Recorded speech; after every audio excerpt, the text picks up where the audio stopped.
Welcome to The Explainer. Today, we're going to talk about something that might just flip how you think about safety. It's called environmental security.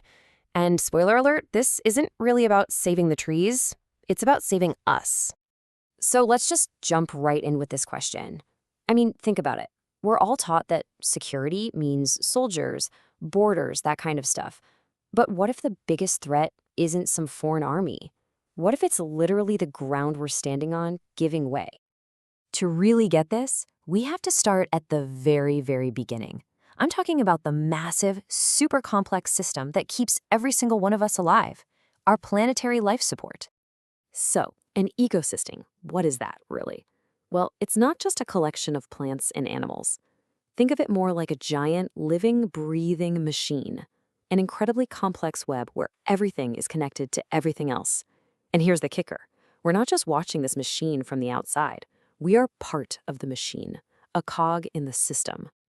And this machine does a ton of work for us, completely free of charge. Scientists call them ecosystem services, which sounds a bit dry. But we're talking about the food we eat, the water we drink, even the very air we breathe. It controls floods, it regulates the climate. All this stuff just happens, humming along in the background, and we totally take it for granted. And that is the key thing to remember. We aren't separate from nature at all. We're just one species that is 100% dependent on these systems. But here's the terrifying part. We've started taking a sledgehammer to the very machine that keeps us alive. We're systematically breaking it.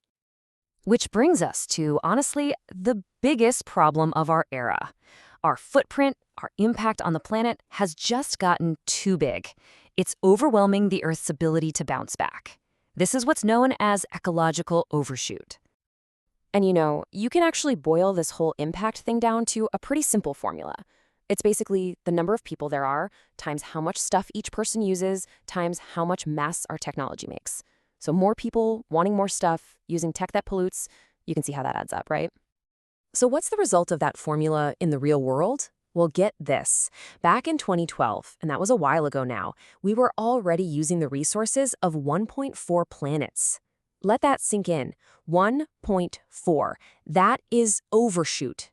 It's when we demand way, way more than the Earth can regrow or regenerate in a whole year. It means we're running a massive ecological deficit.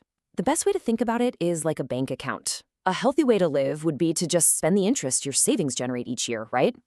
Well, we're not doing that. We're blowing through the interest and draining the original savings account. That's the clean air, the fresh water, all the good stuff that took millions of years to build up. And the consequences? Oh, they're staggering. We're not just talking about running out of stuff. We're talking about the whole web of life starting to unravel. Biologists are calling it the sixth extinction.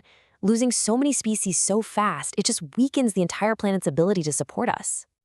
Okay, so an environmental problem. How does that turn into a security problem? How does a dying planet become a threat to nations? Let's trace it out. Right. So environmental security isn't just for, nature lovers. It's a hardcore security concept. It's this simple idea that when the environment gets damaged, think climate change, pollution, deforestation, it directly threatens people's lives and the stability of governments. Put simply, a sick planet makes for a very unsafe world. And it happens like a chain reaction, a terrible set of dominoes falling. It starts with us living unsustainably. That leads to that overshoot we talked about. Then you get shortages of things like water or food, and you get more pollution. People get desperate, society gets unstable, and that can lead to conflict and even the collapse of whole societies. It's not a new story. This has happened again and again in history. So you have to ask, right? If the threat is so obvious and the consequences are so huge, why aren't we doing more? Well, it turns out there is some really powerful and frankly kind of dangerous ideas that are getting in the way. One of the biggest mental blocks is something called cornucopianism. It's a mouthful, I know, but basically it's this super optimistic but totally unscientific belief that, technology will solve it, that no matter how bad things get, some brilliant inventor will come up with a fix at the last minute. It's a really comforting idea, but it's also the perfect excuse to do nothing right now. And then there's the other big one, how we see our place in the world. Is it all about us? That's the anthropocentric view. Humans are at the center of everything, and nature is just a pile of resources for us to use. Or are we part of something bigger? The ecocentric view says, no, we're just one thread in a huge interconnected web. And if the web breaks, we go down with it. So all of this really pushes us to rethink what security even means anymore. What does it actually mean to be secure in this century? Well, way back in 1994, the UN actually came up with a pretty radical new idea called human security. The whole point was to say, hey, security isn't just about armies and tanks. It's about what actually keeps individual people safe, healthy, and able to live a decent life. And they said this human security thing rests on 4 pillars: military, economic, health, and, you guessed it, environmental. But the really important part is that these aren't separate things. You can't just have one without the others. They're all totally connected and depend on each other. And this is the final crucial takeaway. Environmental security isn't just one of the 4 pillars. No, it's the foundation that all the other pillars are built on. It is the ultimate security. Think about it. If you don't have a stable environment, clean air, clean water, a predictable climate, how can you have a stable economy or public health or even a functioning military? You can't. It all falls apart. So that leaves us with one last, really simple but really powerful question we all have to ask ourselves.